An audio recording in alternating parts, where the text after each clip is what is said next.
Hi, ഇന്ന് ഇതേ കുറച്ച് ഞണ്ട് കിട്ടിയിട്ടുണ്ട്. നമുക്കിത് വൃത്തിയാക്കി എടുക്കാം.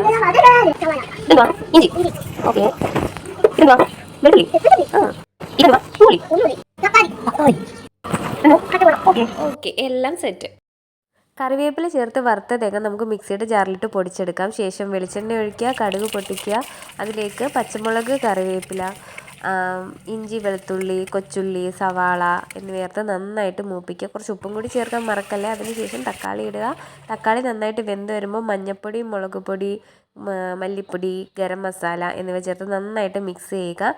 ആവശ്യത്തിന് വെള്ളം ഒഴിക്കുക, അതിലേക്ക് ഉപ്പ് ചേർക്കുക. ശേഷം അടച്ച് വെച്ച് വേവിക്കുക. എണ്ണ തെളിഞ്ഞ് വരുമ്പോഴത്തേന് നമ്മുടെ ഞണ്ട് ചേർക്കാം. ഞണ്ട് നമ്മുടെ മസാലയും നന്നായിട്ട് മിക്സ് ചെയ്തെടുത്തതിന് ശേഷം നമ്മൾ പൊടിച്ച് വെച്ചിരിക്കുന്ന തേങ്ങയും കൂടി അതിലേക്ക് ചേർത്ത് കൊടുക്കുക.